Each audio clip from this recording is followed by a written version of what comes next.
Good morning. Happy Friday. Glad to have you here. I know it's kind of a cold, dreary morning this morning, but I do appreciate you being here and stuff like that. Couple of things. Monday, Martin Luther King Day, Mount Hood completely closed. So don't show up for anything on Monday. We won't have a lecture. We won't have a lab. Celebrate MLK and all that kind of jazz. To make up for it, though, I do need you to come to lecture next week, both Wednesday and Friday. So oftentimes it's optional. But next week, you've got to turn some stuff in or else it'll be considered late. So next week Wednesday, 9 o'clock in this room, you will turn in the Lewis Structures Lab that we started on Monday, and you'll also turn in problem set number 2. And you can watch the recitation video on YouTube to self-correct your work just like we would have done in lecture. I would scrub through it, 1.5 speed, whatever you want to do. But anyway, you can check out how to do those things and stuff that way, and you'll be good to go. And then also on Wednesday, I'll give you a copy of take-home quiz number 2. That will be due on Friday of next week at 9 o'clock. So you'll turn in take-home quiz number 2 at that time. So I do need you to come to class next week, both Wednesday and Friday. Should be pretty cool. Now, also next week, if you could start the Valence Bond Molecular Orbital online lab, that would be cool. There's a video to kind of get you started with it. It's an extension of Lewis structure, so I'm hoping it's not too bad. There's also going to be some molecular orbital stuff, which we'll talk about today. A printed version of that lab will be due a week from Monday when we actually meet again for class. Questions? Anything? Wednesday, we left off talking about molecular orbital theory. And the picture up here is a molecular orbital diagram for dihydrogen, H2. And at first, they can look a little weird, but it's actually pretty chill. The versions we're going to look at are pretty chill. Now, molecular orbital theory is a superior bonding theory compared to valence bond theory. It does a lot of things that valence bond does not. And on Wednesday, I showed you an example of O2, and the Lewis structure and valence bond theory, etc. for O2 says it's diamagnetic, but oxygen is actually paramagnetic. And molecular orbital diagrams do a great job showing that, while valence bonds honestly kind of drop the ball. But the problem with MO theory is that it's pretty complicated, all right?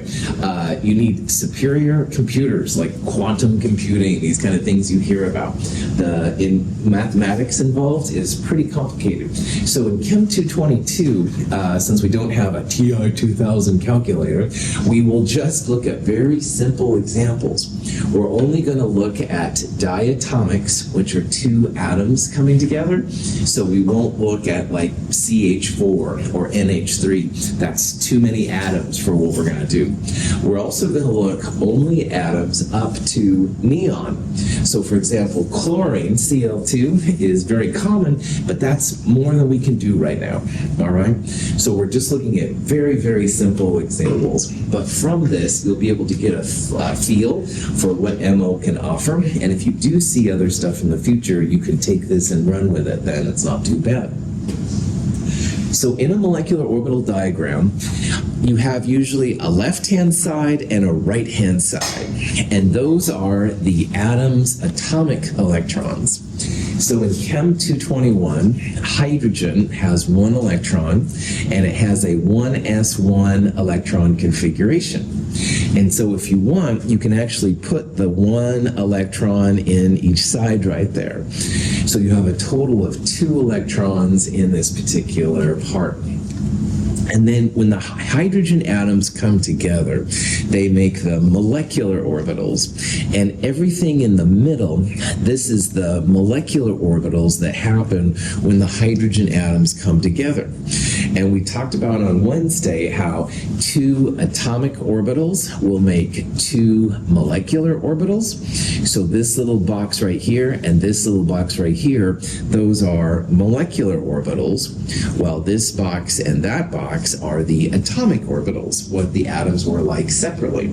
Nothing's going to happen when the atoms are too far away. You're only going to make something happen when they get close enough.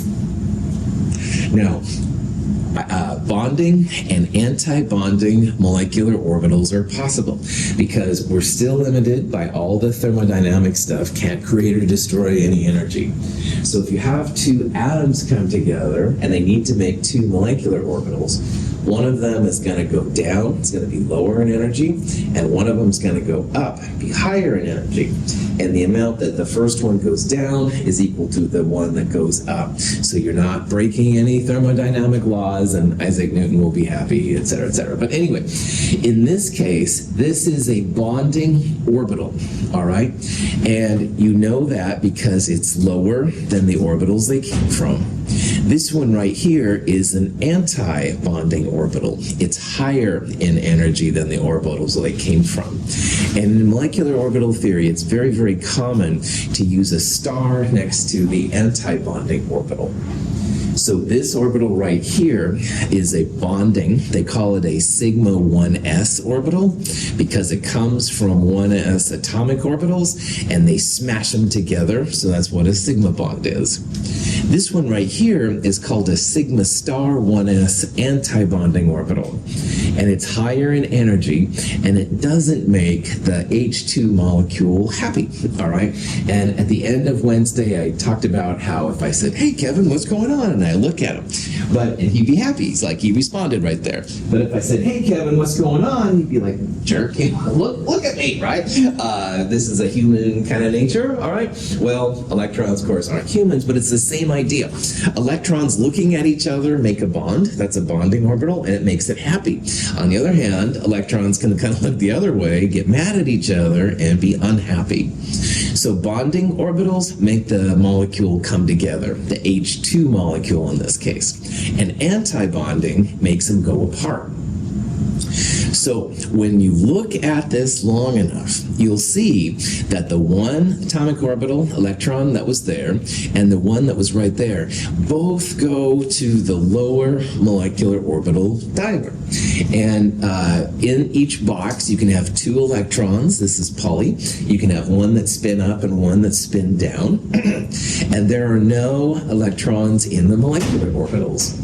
And what this means is that hydrogen atoms, when they see each other, there is an energy savings making a bond, all right?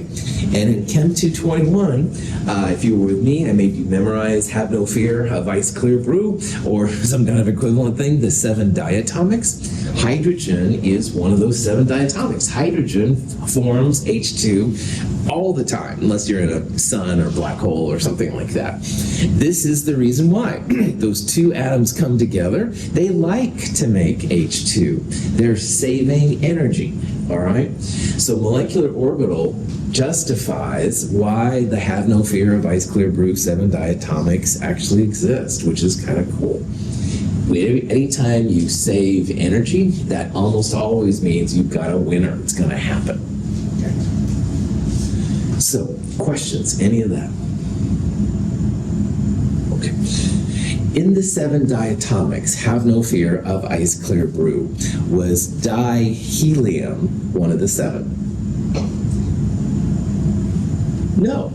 Hydrogen was have no fear, nitrogen, fluorine, of ice, oxygen, iodine, clear brew, chlorine, bromine, but not helium, all right? We can use MO theory to understand why helium doesn't like to make a diatomic. So here is the molecular orbital diagram for He2, dihelium. And again, this was not one in Chem 221 that we studied. H2 was, but not H2. Now, helium has 1 more electron than hydrogen.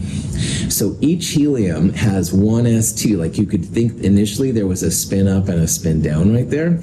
And over here, the second helium atom also has 2 electrons, one spin up and one spin down.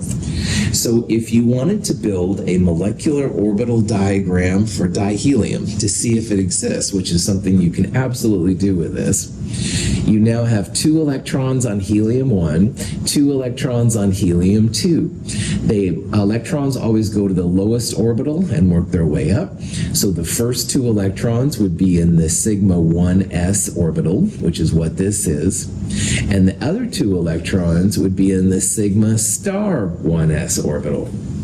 So notice in this diagram, you've got 2 electrons super happy. Oh, we want to form dihelium, yeah! But these 2 electrons are in the anti-bonding, and they are absolutely not interested in forming He2. So you can probably see that if you have just as many in the bonding as you have the anti-bonding, you've got some that are into it, but some that are not into it. They cancel each other out.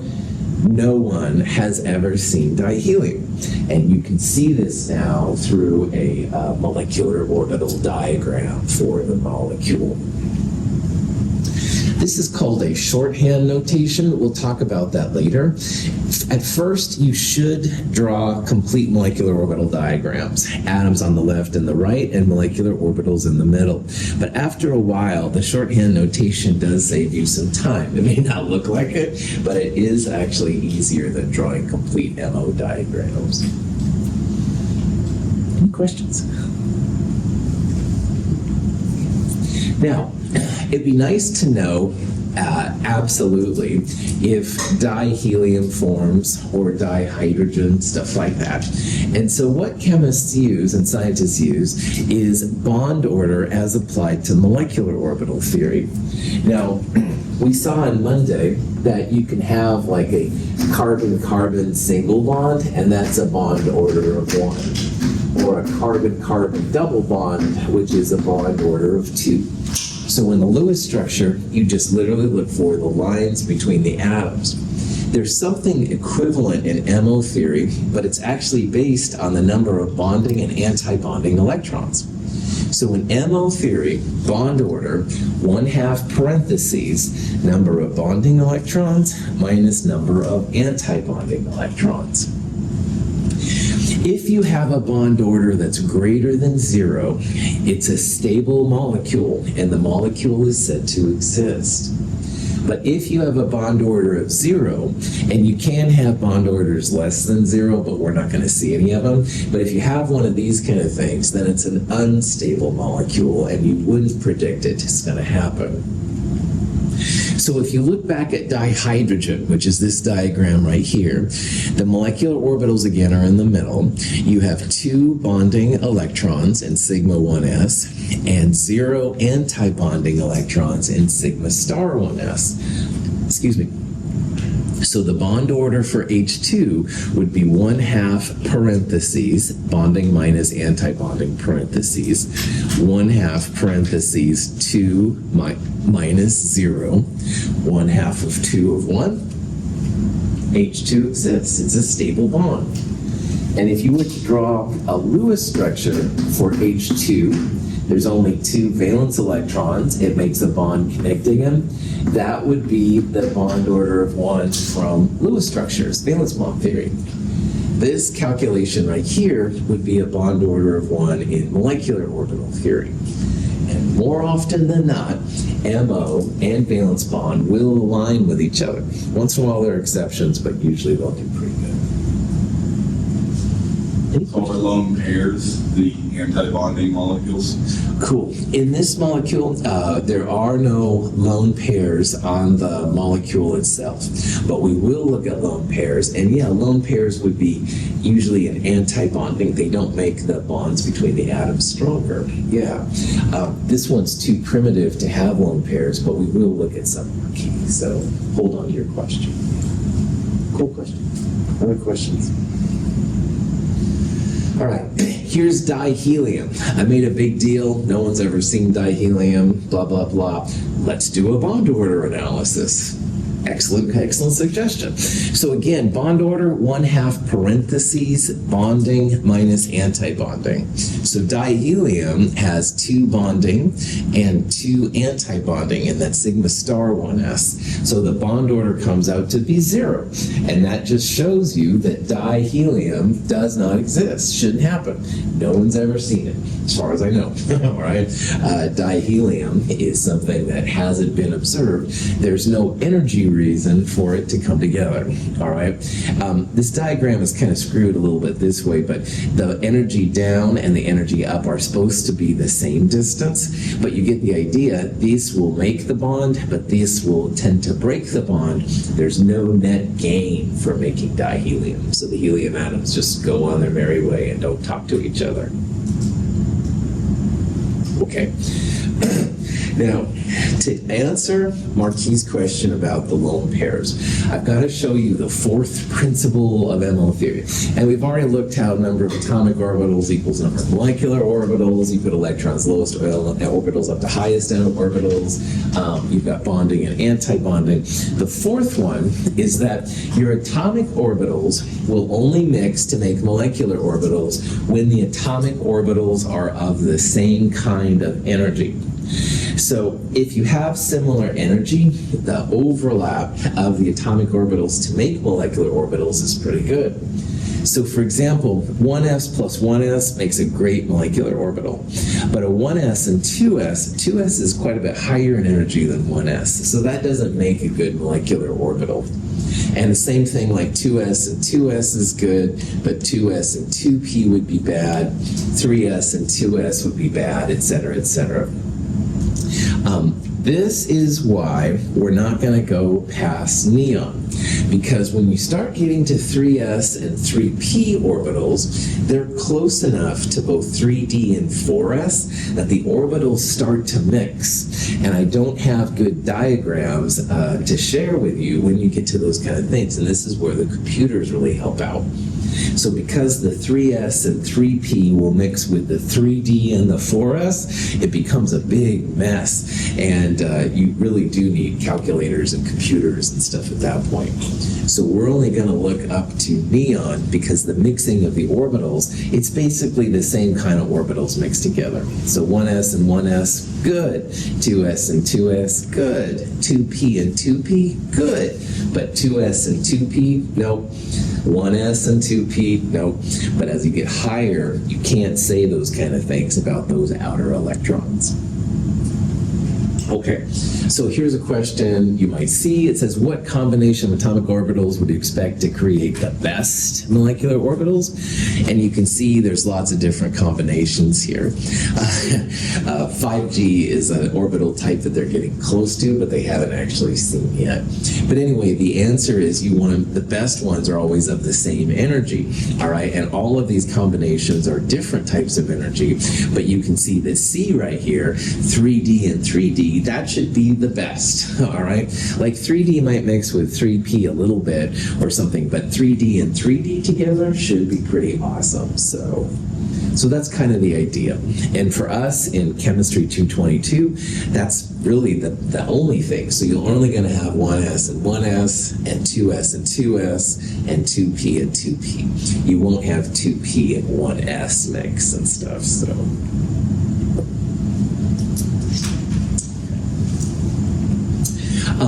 So here's an example of dilithium. And on Wednesday, I got all excited because dilithium is what the Star Trek Enterprise used to do their warp engines. And no one's found that dilithium can actually help with the warp engines, but it is a cool thought.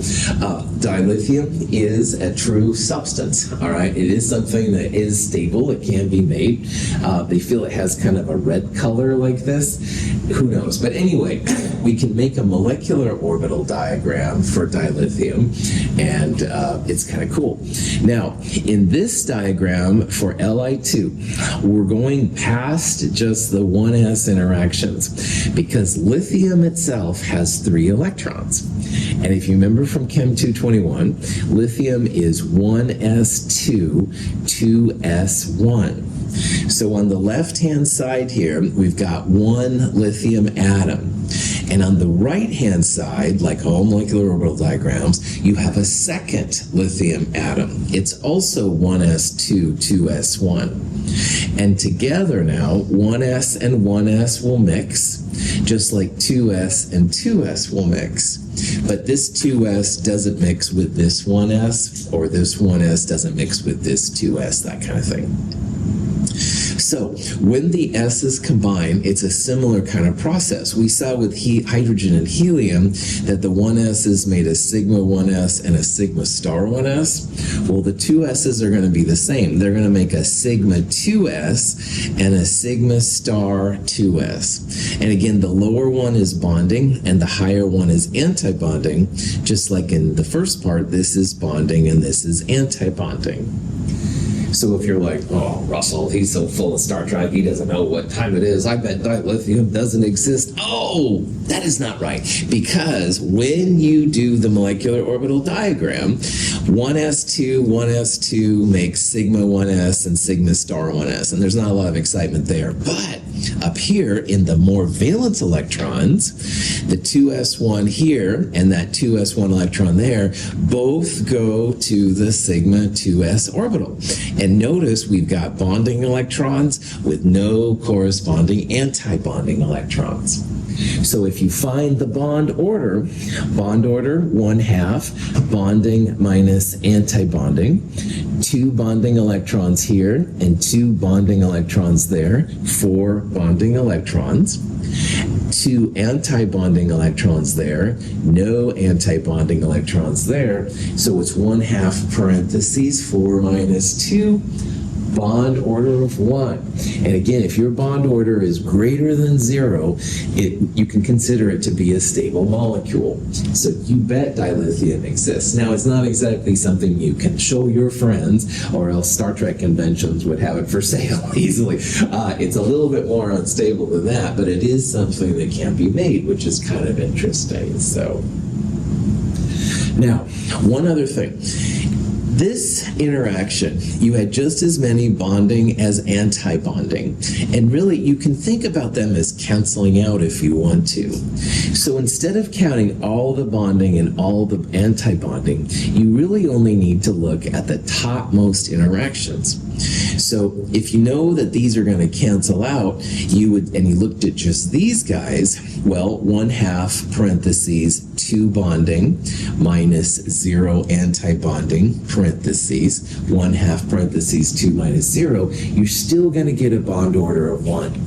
And this is the idea in molecular orbital theory of essentially valence electrons, the ones that make bonds. These lower ones down here just sit there. Marquis, I'm getting closer to answering your question, but I'm not quite there. But you could think about this as like a lone pair on the lithium that only is on that lithium atom. And this one would be on the other lithium atom. This is the actual bond up here.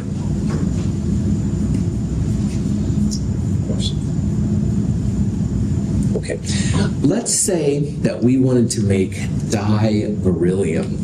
Now, beryllium has 1 more electron than lithium.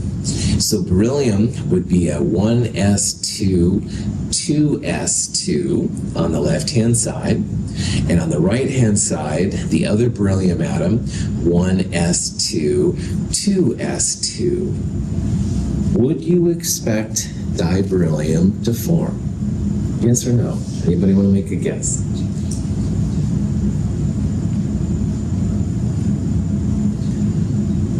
What's going to happen up here? That's going to be the answer to your question. Now remember, you've got 2 electrons now in beryllium and 2 electrons there. So you're going to have 1, 2 there, 3, 4 there. Are the number of bonding and anti-bonding electrons unequal or equal? Equal, yeah. So if they're equal up here, you'd have 1/2 parentheses 2 minus 2. Di-beryllium doesn't exist either, all right? Because you have just as many anti-bonding electrons as you have bonding electrons. So this helps us, chemists, to understand like why dihelium doesn't form and why diberyllium doesn't form, but dihydrogen and dilithium here can form. So it's kind of an interesting extension if you're a chemist. Questions? But we're going to go up to di-neon. And so once you get past beryllium to boron, you start getting into 2p electrons. So beryllium was 1s2, 2s2, and boron, number 5, 1s2, 2s2, 2p1. So what we're going to do now is talk about how the p orbitals come together. And after the p's, we're going to stop because then it starts to get too complicated. But anyway, in Chem 221, if you remember, there was an X, a Y, and a Z atomic orbital, 3 orbitals in the 2p's. And each orbital holds 2 electrons, so you could go up to a 2p6 configuration. Well, those 3 2p orbitals on atom number 1 are going to mix with 3 2p orbitals on atom number 2. And if you have 3 orbitals, atomic orbitals on each side, how many molecular orbitals are you going to make? 6. Nice. Number of atomic orbitals equals the number of molecular orbitals. So you have 6 orbitals coming together, you're going to make 6 molecular orbitals. And what we're going to do then is look at how those 2p molecular orbitals are configured. Now, of those 6 atomic orbitals that make 6 molecular orbitals, the molecular orbitals are going to consist of 2 sigma molecular orbitals head to head. One's going to be bonding, the other one's going to be anti-bonding. And you're also going to have 4 pi bonds. Now, on Wednesday with Kevin, I think it was Wednesday, Monday, whatever, I can't remember what I had for breakfast. Anyway, with Kevin, we had the bread and the sandwich thing, and I babbled about how bread is the pi and sigma's in the middle, and you can have 2 slices of bread representing the 2 pies. All right, well, you can have 2 pi bonds in molecular orbital theory too, but then that also means you have to have the anti-pies. So you're going to end up with 4 pies, 2 bonding, 2 anti-bonding, 4 total, and 2 sigma, 1 bonding sigma and 1 anti-bonding sigma. There is a slight catch, though, because of how the protons and electrons are aligned for each other. And in this next part, we're going to see there's a big difference between if your atoms coming together have boron, carbon, and nitrogen, the first 3, or oxygen, fluorine, and neon, the last 3. And I'm going to abbreviate it because it's a little bit more common for people. NBC, nitrogen, boron, carbon, the first 3, because everybody knows NBC, the peacock, Saturday Night Live, no, whatever. NBC versus phone, F-O-N-E, all right? So I'm going to talk about NBC versus phone. That just refers to nitrogen, boron, and carbon, the first 3 2p's, versus fluorine, oxygen, and neon, the last 3 2p's. And you'll see what I mean here in a little bit. This is an example of what I'm going to call NBC. It's boron, carbon, and nitrogen coming together. And if you have nitrogen, N2, carbon, C2, boron, B2, you can also have CN or BC, any combination of those 3. The 2p orbitals make what I call a 2-1-2-1 configuration. And if you look at this carefully, you'll see that there's bonding pi first, then bonding sigma next, then anti-bonding pi, and finally anti-bonding sigma. So these 2 together are the sigmas, these 2 together are the pi's. So the NBC is a 2-1-2-1 configuration. Pi's first, sigma's next, pi star, and then sigma star after it. I highly recommend that you look in the lab for this, for next week, the valence bond versus molecular orbital, or you can look in the companion for the NBC or B2 to N2 handout, because it will list this 2-1-2-1 configuration, because at first it can be a little bit strange. Questions before I talk about B2? Okay.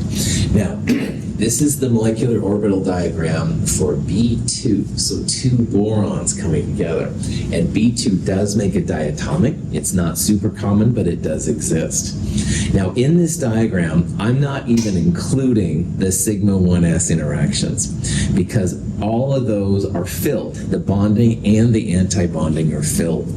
So you can put core or core electrons in brackets, and that's kind of similar to what we did with boron. We would sometimes use noble gas notation, like helium in brackets, and then 2s2, 2p1. This is kind of the equivalent for molecular orbital theory. So boron has 1s2, which we're not going to even include here, 2s2, 2p1. And again, the atom of boron, the first atom, is on the left. Now on the right-hand side, we have the second boron atom. It's also 1s2, which we're not showing, 2s2, 2p1. So when all of these come together, this is the interaction we saw with dilithium. 2s2 and 2s2 make sigma 2s and sigma star 2s. And you can probably see that there's just as much bonding as anti-bonding, so not a lot of excitement there. But up here, there's a 2p1 electron on the left and a 2p1 electron on the right. And you can put the 2p1 in any of those three boxes. It doesn't really matter. But the interesting thing is that that one electron here goes to one of the lower molecular orbitals, and the other one goes to a separate molecular orbital. But if you remember in Chem 221, Hund's rule says that each electron gets its own house, its own orbital. You only start pairing it up if there's no more room. So this boron's two electrons, one is in the first pi 2p, and the second one is in the second pi 2p. So Hund's rule still applies. Put the electrons in their own space first. Only start pairing them up if there's no more room. This is the molecular orbital diagram for B2. Now, bond order, 1/2 parentheses, bonding minus anti-bonding parentheses. So I'm just going to use the top part. All right, there's nothing wrong with using the bottom part. Heck, you can even use the sigma 1s ones down below. That's fine too. But if you just use this one, 1/2 parentheses, bonding, bonding and bonding, so 2 plus 0, 2 bonding electrons, minus anti-bonding, well, 0 and 0, so 0 anti-bonding, 1/2 parentheses, 2 minus 0 parentheses, bond order 1. Bradley says, I'm going to use these down here. We should do it, and that's fine, no problem. He would go 1/2 bonding, 2 there and 2 there, so 4 bonding total, minus anti-bonding, 0 and 2, so 2 anti-bonding, 1/2 parentheses, 4 minus 2, same answer, all right? So you can, I would just use the top ones. I think it's easier, but there's nothing wrong with using the bottom ones if you want to, all right? You can even use the 1s, you're still going to get bond order. Questions? All right. So we're breathing air, or at least most of us are. Anyway, we're breathing air. There's a lot of N2 in it. All right. N2 is one of the diatomics.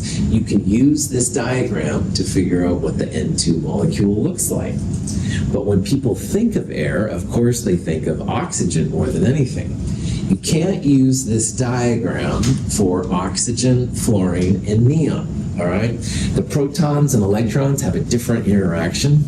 So this is the diagram for the other group, which I'm going to call phone, F-O-N-E.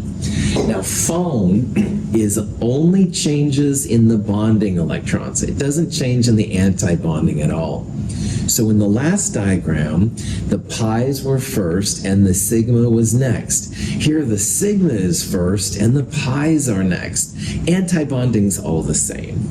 So I'm going to call this the 1, 2, 2, 1 configuration. So on your paper, you draw the 1 sigma box first, the 2 bonding pi's next, 2 antibonding pi's next, sigma star, one of them above. That's the 1, 2, 2, 1. And this is what you'd use for O2, for F2. You can make any 2, or at least try 2 with it stuff.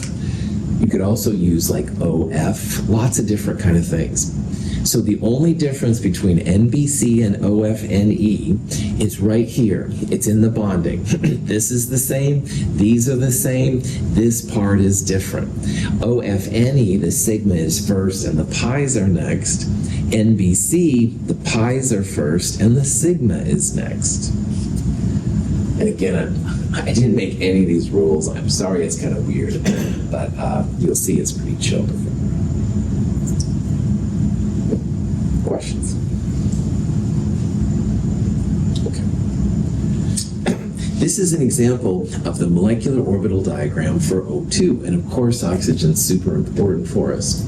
Now O2 has a total of 8 electrons in the atomic version. 1s2 is not shown here because it's considered core, and you can just put core there.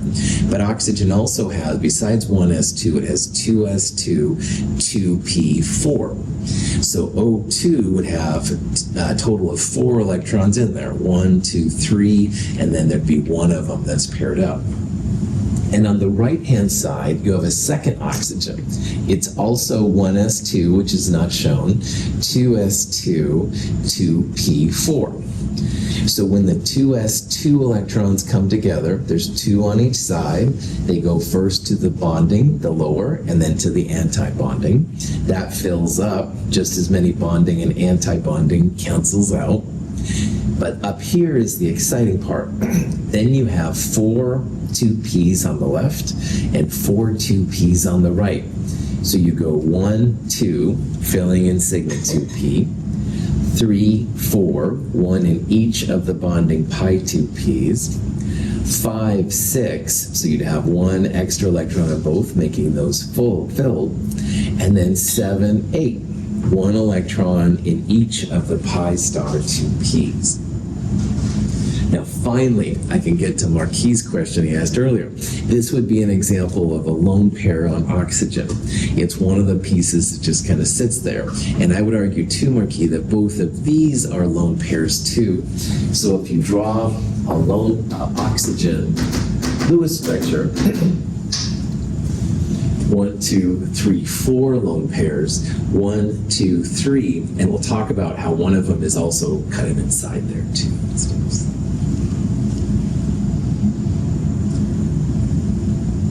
Questions? Does oxygen exist? Well, hopefully it does because we're breathing it, but let's confirm that it does actually exist. 1/2 parentheses, bonding minus antibonding electrons. So the lower ones are bonding. Anything with a star is antibonding. I would ignore these. I would just focus on this. So we have 1/2, 2, 4, 6 bonding electrons minus 1, 2, 0, 2 antibonding electrons. 1/2 parentheses 6 minus 2, 1/2 of 4, bond order of 2. And that's also similar to the Lewis structure because bond order of 2 is what we have here. 2 bonds is a bond order of 2. Molecular orbital theory says bond order of 2.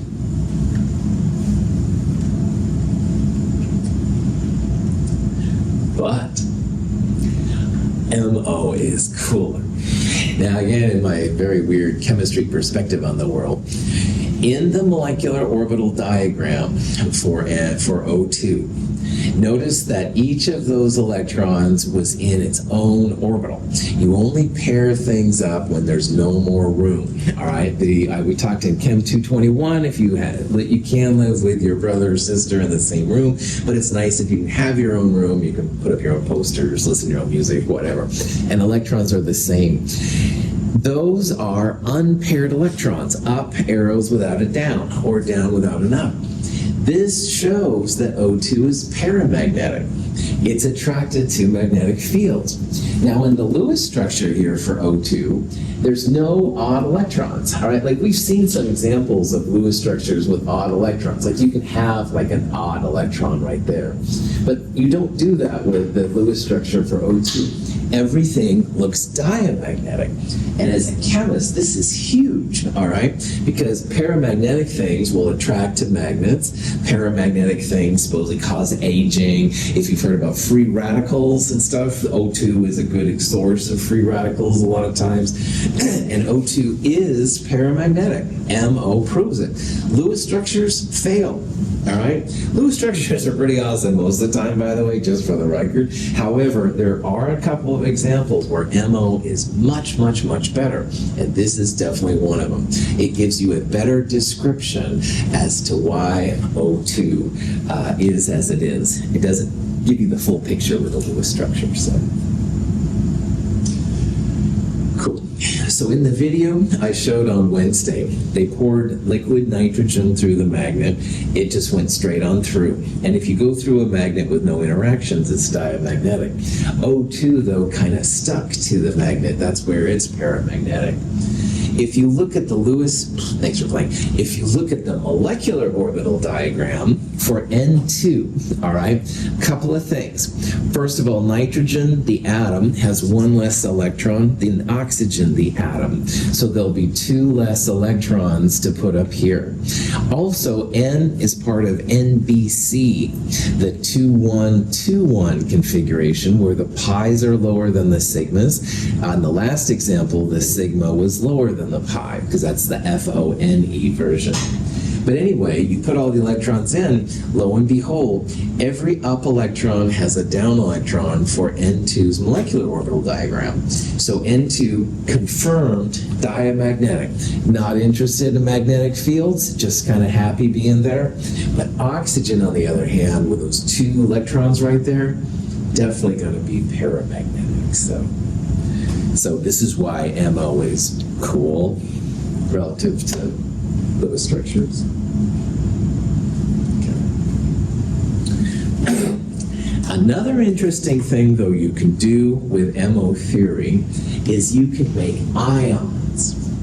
So N2 plus would be N2 without one electron. That's what gives it the positive one charge.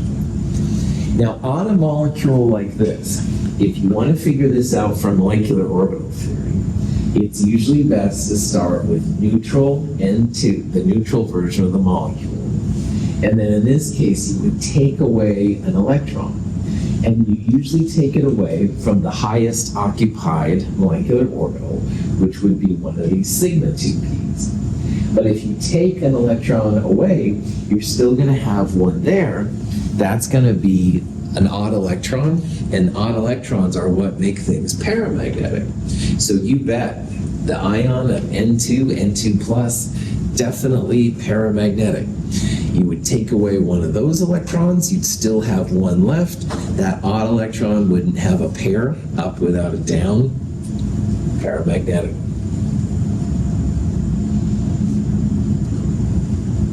All right. At first, you really need to write complete molecular orbital diagrams. But after a while, you may not believe me at this point, but it does get actually pretty easy to do these. And after a while, you can use what's called a shorthand MO notation to understand how these things go. Now, if you're going to use the shorthand, which is always optional, you can always write out the complete notation if you want to. But if you'd like to use it, you almost always ignore those core electrons, and you always want to write the molecular orbitals in order of increasing energy. So the ones that are closest to the nuclei first, and then the last ones you fill in go after. So this is an example of N2, both written as a molecular orbital, complete molecular orbital diagram on the left, and this is the shorthand notation. So in the complete molecular orbital diagram, there were 2 electrons in sigma 2s, 2 electrons in sigma star 2s. and core electrons were the deepest of all. So this is the shorthand notation for this diagram. And you would write core or core electrons in brackets. You then put in parentheses the name of the molecular orbital. So this is sigma 2s. And with a superscript, you put the number of electrons. So there are 2 electrons and the sigma 2s. So you go parentheses, sigma 2s, parentheses 2. And then the next one in order of energy would be this one. That's the sigma star 2s. Put it in parentheses, superscript 2. You can combine these two together. That's the pi 2p set. So there would be 4 electrons in there. And then this one is sigma 2p with a superscript of 2. You must use this format for MO. They get kind of tripped out if you don't. But it is pretty chill to get used to. And instead of drawing all the different pieces that go together, you can then start to figure out how this works. So. Questions? Bond order is pretty chill if you have a shorthand. Anytime you have bonding and filled anti-bonding, they cancel out. So you usually only look just at the bonding and anti-bonding of your outermost. So if Kevin gave this to me, I could quickly say, well, bond order, 1/2 bonding minus anti-bonding. This and this cancel out, so I won't use them. But these don't have any corresponding anti-bonding. So you can go 1/2 parentheses 6 minus 0 to find that the bond order was 3. You can do all the things here that you can do here. It's a little easier to see paramagnetic and diamagnetic on a complete MO diagram, but otherwise they're both totally cool. Any questions on them? You can also do problems like this. It says, what's the bond order for N2 plus 1? So earlier we saw that N2 plus 1 was paramagnetic. We can use the shorthand notation now to figure out what the bond order is. So this right here is neutral N2, all the electrons. And N2 plus means we're going to lose one of the highest electrons, which would be one of those. So bond order based on this thing, remember the bonding and the anti-bonding cancel out. I would go 1/2 parentheses 4 plus 1, because we lost an electron, 5 electrons minus no anti-bonding, you'd have a bond order of 2.5. So you can do bond order, magnetism, all that jazz with shorthand. It's just a little bit wonky compared to the regular version.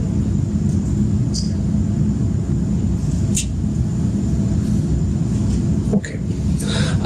Another thing you can do is you can figure out the number of sigma and pi bonds from a molecular orbital diagram, because you've probably seen that there's some sigma, sigma star, some pi and pi star. Well, you can find just the number of pi bonds if you use pi and pi star, or you can find just the number of sigma bonds if you use sigma and sigma star. And also, at the end of the day, remember that sigma bonds plus pi bonds together will always give you bond order. So for O2, which I have right here, in Lewis structures, the first line you drew was a sigma, and the second line you drew was a pi.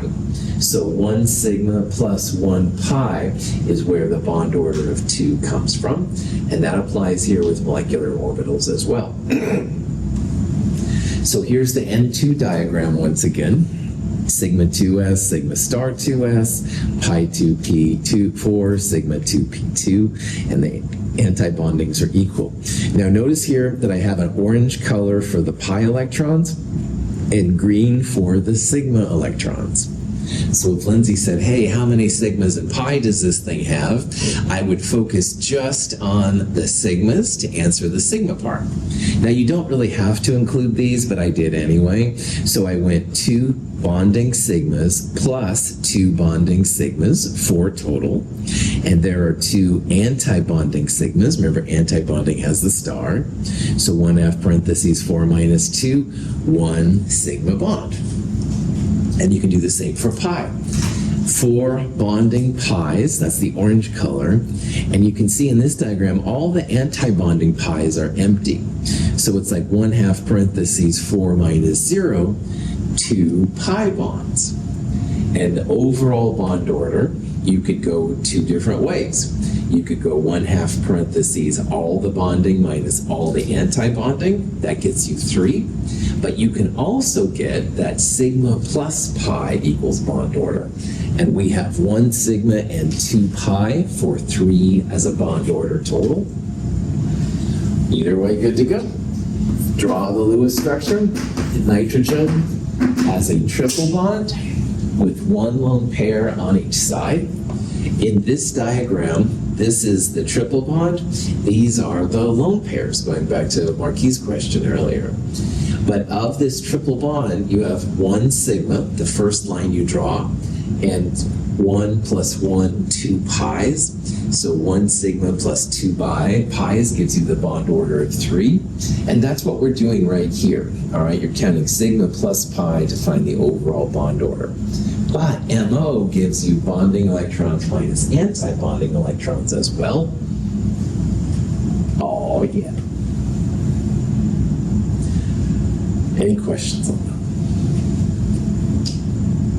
that? Okay. This is going to be a good place to stop. One last comment though. If MO is new to you, this might be kind of wild. All right, this is kind of weird stuff at first. But looking at just your visual reactions, I think some of you are getting it no problem, but some of you are still struggling, and that's totally normal. I highly recommend that you check out the lab video that goes with next week's lab, valence bond versus molecular orbital theory, because I'll go into molecular orbital theory again and stuff like that and see. And remember, of course, that I record these videos. I've got complete videos, lectures, and MO lectures online you can check out. This is something that will fall. This is something that at first seems like, what the? And then quickly you get to like a plateau and it's like, oh yeah, this is easy. So my goal as your teacher is to get you to that plateau so you can knock this stuff out. So stick with it. All right, have a great day. Don't come on Monday, MLK Day, but do have a great weekend.